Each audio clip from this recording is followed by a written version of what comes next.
সেটা যদি খাঁটি বাংলায় বলে সোজা আঙ্গুলে ঘি না উঠলে আঙ্গুল বাঁকা করতে হবে। এই সরকারের স্থায়িত্ব নিয়ে একটি ধূম্রজাল সৃষ্টি হয়েছে যে যত দ্রুত নির্বাচন হবে তত তাড়াতাড়ি তারা শাসন ক্ষমতায় যাবে, তাদের স্বপ্নের জায়গা। আপনি কি দেখে বলতেছেন যে উনি নির্বাচন দিবেন না? সেটা তো ক্লিয়ার করতে হবে এবং সেটা গ্রহণ করতে হবে। আমি ব্যক্তিগতভাবে গ্রহণ করব এবং আমি আপনাকে চ্যালেঞ্জ করছি, ইউনূস সাহেব থাকবেন না।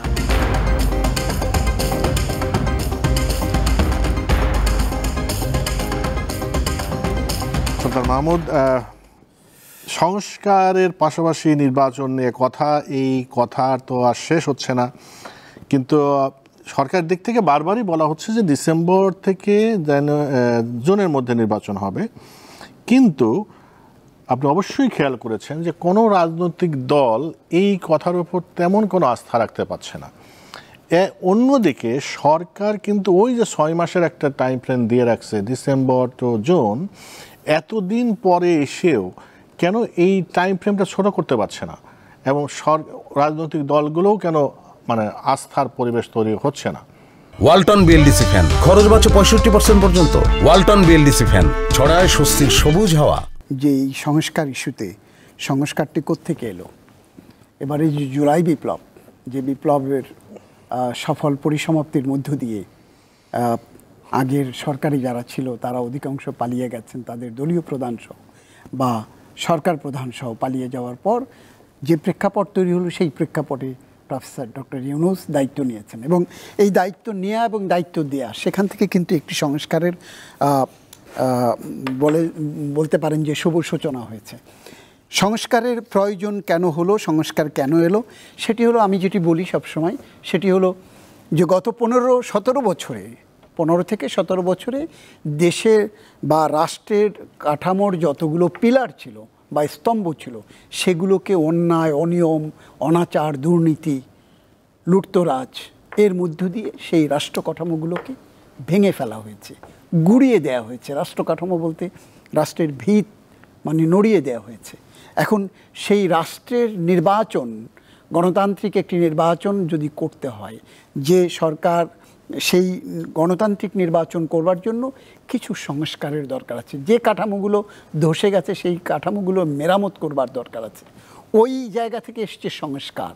এবং এই সংস্কার করতে করতে আমরা কতগুলো কমিটি করেছি এবং সেই কমিশন করেছি, কমিশনের প্রস্তাব দিয়েছে, সেটিকে নিয়ে ঐক্যমত কমিশন হয়েছে, সেখানটাতে আলাপচারিত হচ্ছে।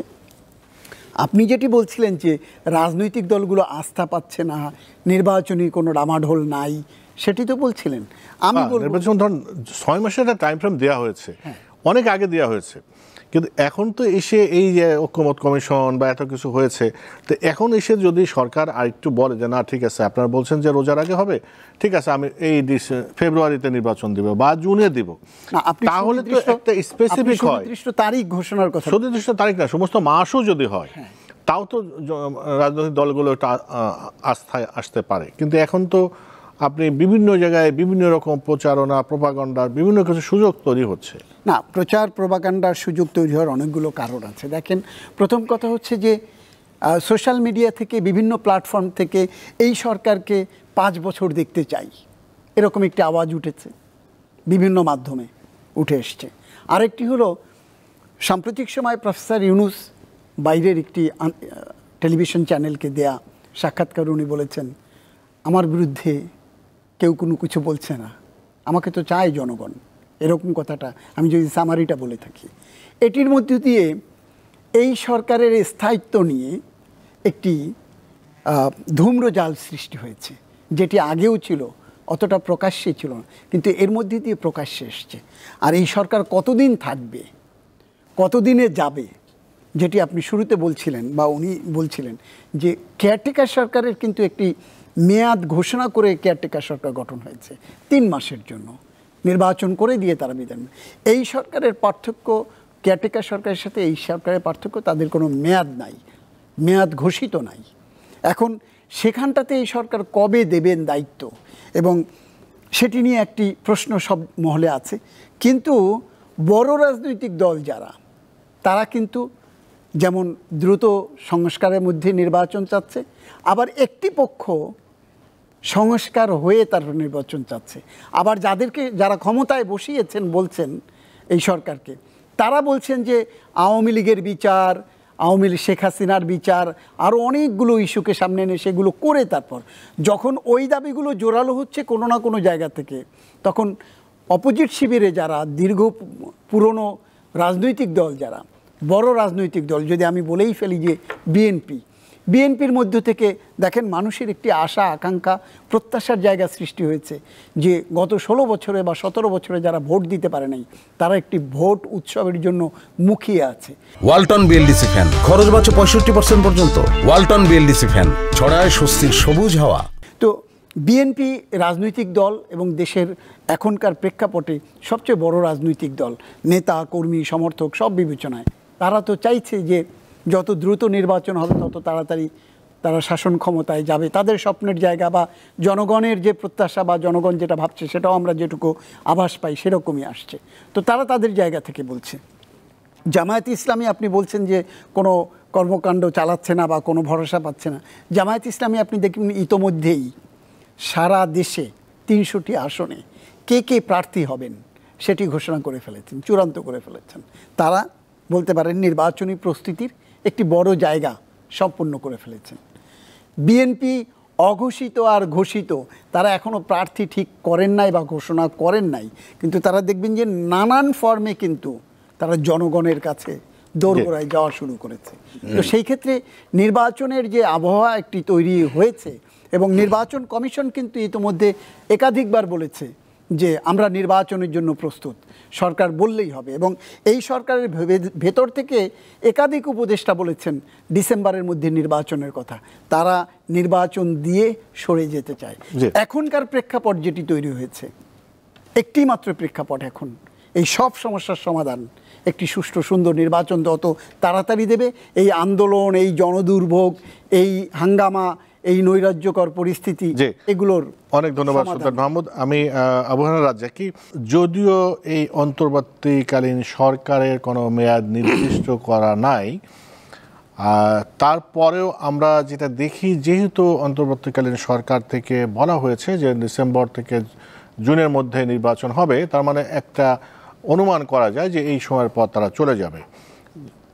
কিন্তু আবারও বলি, রাজনৈতিক দলগুলো বারবার যেহেতু এই চাপ দিচ্ছে যে আরও আগে বা এই সময় নির্বাচন, বা সরকার দেখছে না যে তারা দলীয়ভাবে প্রস্তুতি নিতে পারে, কিন্তু সরকারের এমন কোনো কার্যক্রম দেখছে না যে কার্যক্রম দেখে মনে হয় যে এই সময়ের মধ্যে তারা একটা নির্বাচন দিয়ে চলে যাবে। আপনি একটা জিনিস খেয়াল করেছেন যে ডেইলি স্টারের সম্পাদক একটা মন্তব্য প্রতিবেদনে লিখেছে যে এই সরকারের ডক্টর ইউনূসের সদিচ্ছা নিয়ে কোনো প্রশ্ন করে নাই, বরং তার কিছু উপদেষ্টাদের কার্যক্রম নিয়ে প্রশ্ন করেছে যে তারা আরও কিছুদিন ক্ষমতায় থাকার জন্যে সংস্কারের নামে কালক্ষেপণ করছে। আপনি বিষয়টা কিভাবে দেখেন? এই সরকারের মেয়াদ যেহেতু নির্দিষ্ট করা নাই এবং সরকার একটা রূপরেখা অন্তত দিয়েছে, আপনি কিভাবে এটাকে ব্যাখ্যা করবেন? না, প্রথম কথা হলো আপনি বলেন কি ডেইলি স্টার কীভাবে মানে অনুমান করলো? অনুমান ছাড়া তো আর কিছু নাই এখানে। আপনি রাজনৈতিক অধিকার আদায় করতে হবে রাজনৈতিকভাবে, প্রথম যদি ওইখানে আসেন, এবং সেটা যদি খাঁটি বাংলায় বলে সোজা আঙ্গুলে ঘি না উঠলে আঙ্গুল বাঁকা করতে হবে। এবং রাজনৈতিক দাবিগুলো আদায় করার জন্য যেগুলো করা হয় সেটাকে খুব বড় অফেন্স ধরা হয় না। রাজনৈতিক দাবি এখন আদায় করতে হবে কেন? একটা সরকারকে দায়িত্ব দেওয়া হয়েছে, সেটাই বলতে, দেশের রাজনৈতিক দল জনগণ মিলে একটা, তার কাছে নতুনকে দাবি করতে হবে কেন? দাবি করার দরকার নেই, আমি বলতেছি সবাইকে স্টেক হোল্ডারকে সাথে নিয়ে একটা পথনকশা তৈরি করে সেইটা দিয়ে তারা চলে যাবে। Very simple. এখানে ঘাপলা হইল কোথায়? আপনি দেখা করলেন, দেখা করে বললেন আমরা ডিসেম্বরের মধ্যে নির্বাচন চাই, ওকে, আর ওনার স্ট্যান্ড হইল ডিসেম্বর থেকে জুনের মধ্যে। এটা নিয়ে কোনো কোশ্চেন না। কিন্তু আপনি কি আমি তো এরকম কোনো কিছু ঘটেছে আমি তো যা দেখি আপনার মনে হয় যে এই সময়ের মধ্যে নির্বাচন হবে? আমার চোখে তো পড়ে না। আপনাকে তো তফসিল দেওয়ার টাইমটা আসতে হবে। আপনি ধরতে পারবেন যদি 2 মাস আগে ধরি আমরা, নির্বাচন যদি ডিসেম্বরে দেওয়ার কথা হইল অথবা ফেব্রুয়ারি মাঝামাঝি যদি জামাতেরটা ধরি রোজার আগে, এই দুইটাকে মিলে যদি একটা জায়গায় যায় তাহলে হয় আপনাকে অক্টোবরে আইসা আপনাকে তফসিল দিতে হবে, 2 মাস আগে আমি যদি ধরি 31 ডিসেম্বর বর্ডার লাইন, অক্টোবরে আপনি তফসিল দিবেন। আপনি যদি অক্টোবরে বা একেবারে মুমূর্ষ যে টাইমটার ভিতরে তফসিল দিতেই হয় সেইটা যদি ক্রস করে, only then you can fight, only then you can go to the road. আমি কেন বলছি, যেহেতু আমি ডিসেম্বরে নির্বাচন চেয়ে আসছি, আর যদি সমঝোতা হয় যে রোজার আগে দিবে, কথার কথা, তাইলে আপনি ডিসেম্বরের শেষে গিয়ে তফসিল চাইতে পারেন।